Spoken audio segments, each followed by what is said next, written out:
Hey there, PhotoTube. From Adobe Create Magazine, I've learned how to turn a photograph into scribble art, and I need your help.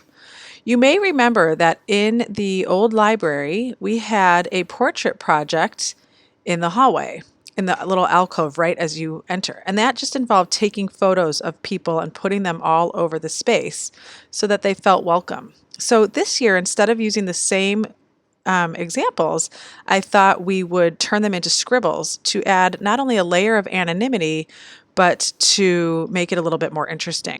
So again, this tutorial comes from Create Magazine, and you can see here that I realized early on that the working photo had a couple of features. It had a very plain background, it had a very defined subject, and it had a lot of contrast, okay? So I'm going to show you how to use this tutorial in real time. The directions are all right here, and it involves installing the action set elements. Okay, and then it tells you how to prepare your image, and it tells you how to then run the action. The cool thing about running an action is that you can just set it and forget it and walk away. Okay, so I'm going to include this link in the end of the tutorial so that you have it, and let's go ahead and get started. Okay, for my example, I'm going to actually start with a photo of somebody that was taken outside, not with a background that was actually great. So you can see I took some photos of people against a white wall, then I did the tree, and frankly, using a green screen would be the best idea, but I want to show you how it can work in all kinds of settings. Okay, so let me scroll down to one of the original people right here. Okay, this is Hugo, and this is just taken in the media center in a regular classroom, but his turns out really well. So I'm going to go ahead and I'm going to open that image. Now I'm going to use my quick select tool, and I'm going to select the area around him.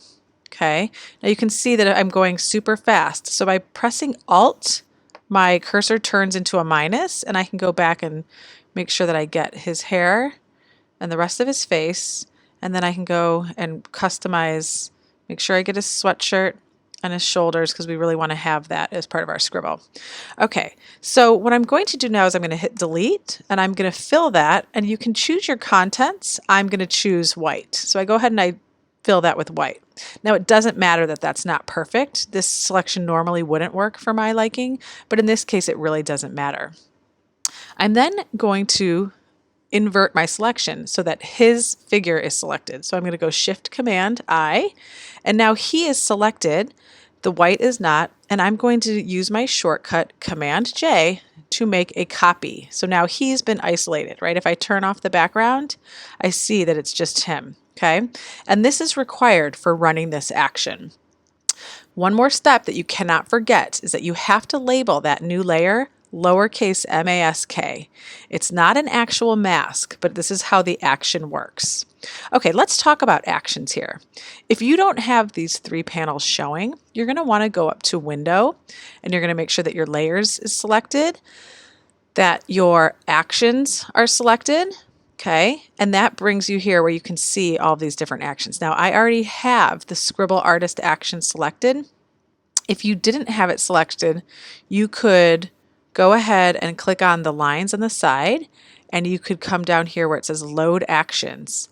And that's where you're going to go ahead and find the Scribble Artist action that you downloaded, okay, or that we provided for you. Once you select OK, it'll simply load into your Actions panel, and now watch this. So with the layer set as a background layer with a white background, a mask, which is really not a mask, it's just a duplicate of his face, I'm going to click Actions, I'm going to select Scribble Artist, and I'm going to hit play. And at this point I press continue because everything is set according to the menu, and now I sit and watch. So I'm going to pause the video, or actually, while we're waiting for that to happen, I can show you some of the results, okay? So over here, I'm doing this for the media center, so you can see all different looks are happening. And what I love about this one in particular is that he has a baseball cap and glasses, and this is why I need your help. I do want diversity in terms of ethnicity and gender and whatnot, but I also want diversity in terms of facial features, right? How people wear their hair, whether they wear a hat and a hoodie, whether they are athletes or not. And so this is why I'm hoping that you, for your final with Miss Sheehan, can run this action in the background. This is one of my favorite ones. And I think it's because the contrast between the glasses and the jacket really stands out. And so it just looks really, really cool. So the idea is that once this action loads, you can see it's running in the background and I'm not doing anything. It's doing everything by itself. I will then come back and tell you how I will tweak it so that it'll work for our purposes in the media center. Okay, once the action has finished, we get this final notice. I'm going to click OK. And then the last thing I'm going to do, because I think that looks pretty cool, is I'm going to turn off the wet paper texture because this is how I'm going to print them for the library. You can then go ahead and investigate and see how the different layers affect the outcome, but this is the Scribble action in a nutshell, and I look forward to working with you.